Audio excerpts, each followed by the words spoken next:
Welcome to part 8 of this tutorial. If you are watching this video first, then I suggest you look through my videos and go to the first part and watch them in sequence.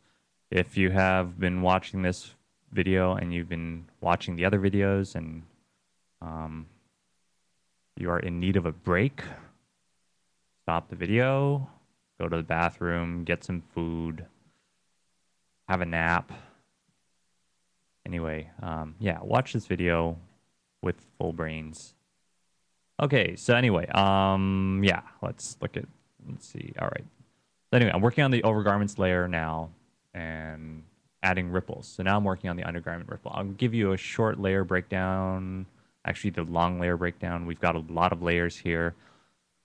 So here we are. Okay, so there's the back layer of hair, back accessories layer, back overgarments, the figure layer, the underface, the face layer. There's an undergarment ripple, undergarments, overgarments, and front hair. So you don't have to use exactly the layers scheme that I'm using. Um, but as you can see, as you can tell, it's layered back to front according to how the clothing is. There we go. So yeah, all of my stuff has been named and whatnot. Anyway, let's get back to that undergarment ripple. And I'm just going through adding these little cloth ripples. I'm finding out where the clothing will bunch up and just adding, a simple ripple in there. Because it's not body paint, right? The fabric actually does, may surprise you that the fabric actually does ripple when it is compressed. So I'm just finding all the little concave areas where the fabric would be bunched up, and I am putting ripples in those locations. I'm also seeing on the undergarment layer that there's a bit of a nick.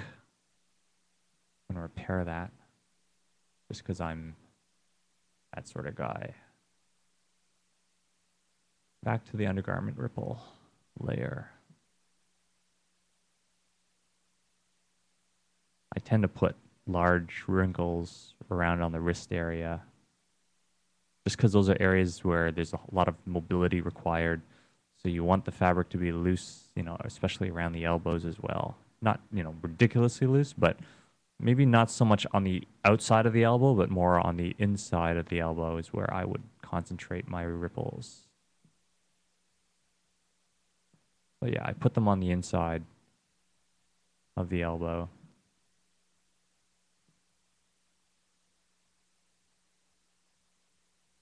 And also between the layers of accent.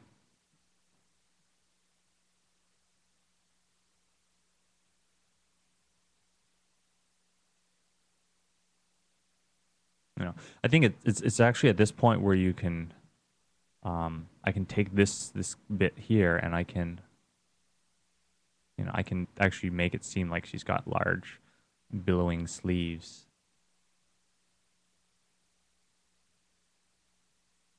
So that's what this ripple layer is also good for. Is it's good for, if I want, I can make it so it billows concave like so.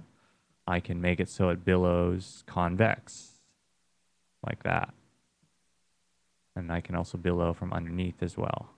Because because this layer is underneath everything else, it gives me that freedom of choice.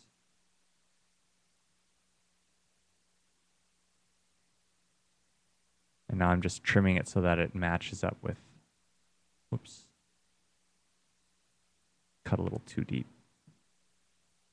Okay. And I'll just put that little piece back.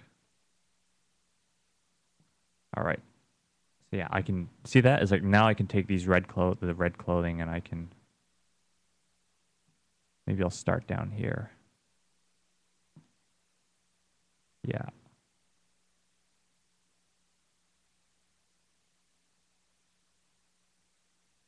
And I'm not sure how much, let's see, how open do I want it and how short do I want it? That's the question.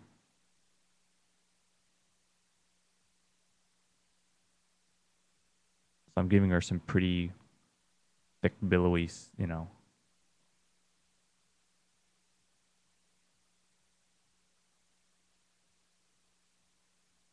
You want to know the funny thing as well is that when you do things like this and you make like large shapes like this on the extremities, again, it has an effect. It's like an arrow pointing effect that directs your eye towards the torso.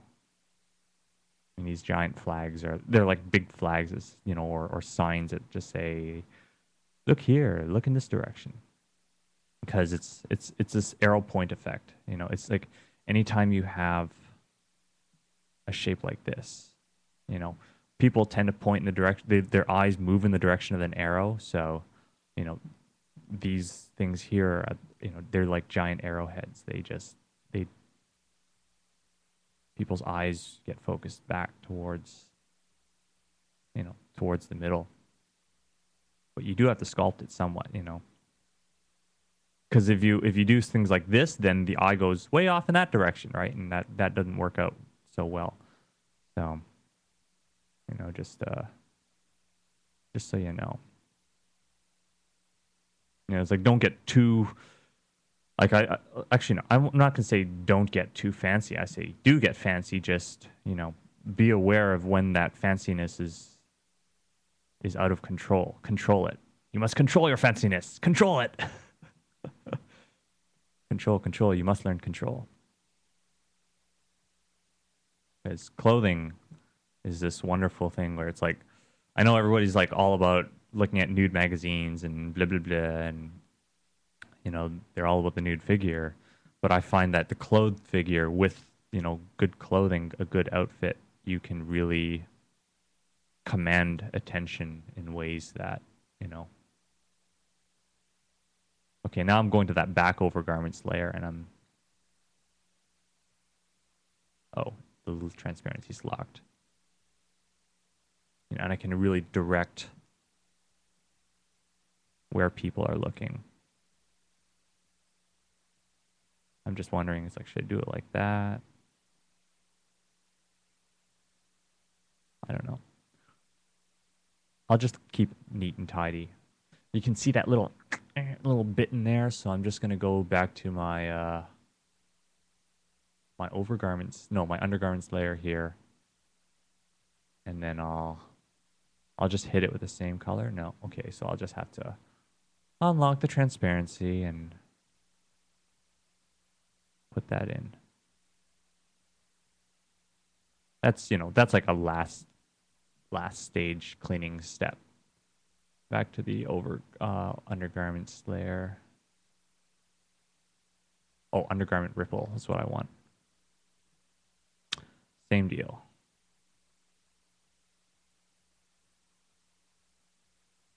Okay. So that is working out well on the sleeves. I am looking undergarment ripple. Let's see. I can probably add another. Yeah, you see what's happening? We've got like a tangent forming right here. Tangent, tangent, tangent, tangent. Does not look good. And so I'm going to open this up like a pocket.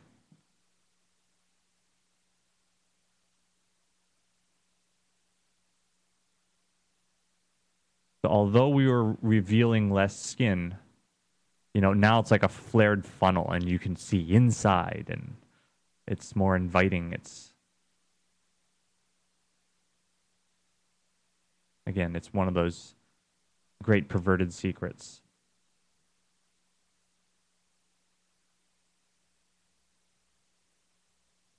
That, you know, when you put clothing in there and hiding clothing, like hiding skin is not necessarily a bad thing. In many ways, you can make it work for you. It's, you know, the imagination is so much more powerful. So we are going to cover things up to capitalize on a person's imagination. Yes, that's right. We will be capitalist swine, capitalizing on people's imaginations, making money, having jobs, and not being starving artists. That is the world of commercial art, which is a good thing. You know, would like to make some money. I would like to make some money. I would like to be rich. But let's earn that attention by making some designs that people will look at and want to look at. And I will lock the transparency off, and I'm going to outline that little thing. Outline that little bit there. I may even go through the trouble of, putting a zigzag on it.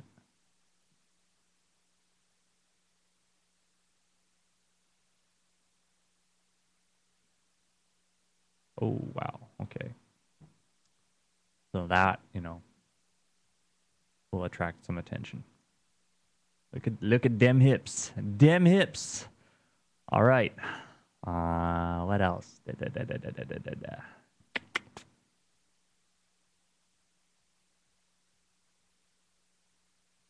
I'm still on. Let's go back to the undergarments layer and use the figure and lock that. And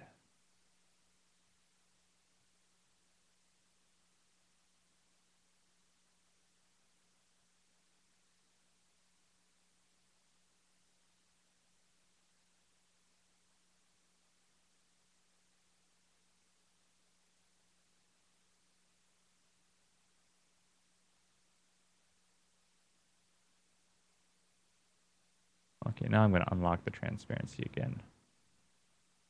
Okay, so yeah.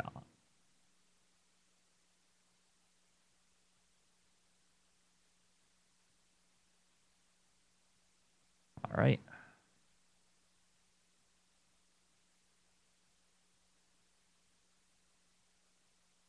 Gonna give her like a collar, like a shirt collar type thing.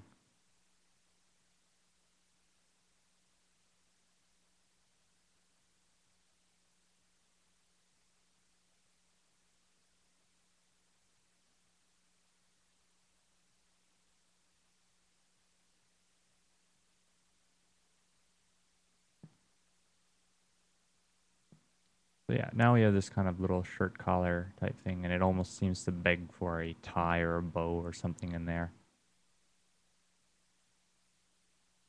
So I'm just accessorizing right now. And I'm also unifying. Actually, I'm looking at these openings down here, and I'm gonna unify with those. I'm gonna align and unify with those other things. So, it's important to look around.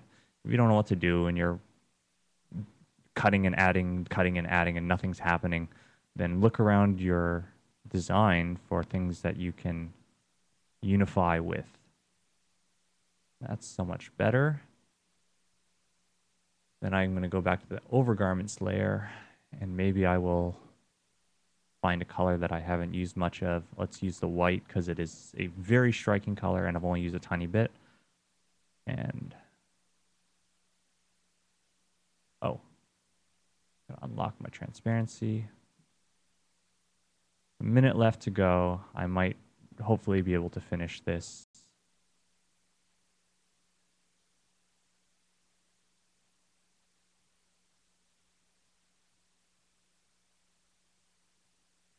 So yeah, as you can see with clothing design, it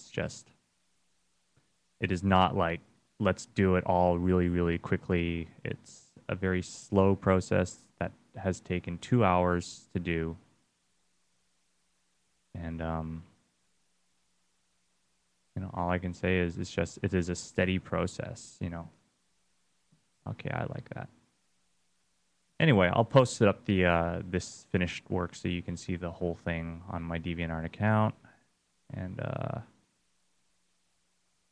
see you guys later.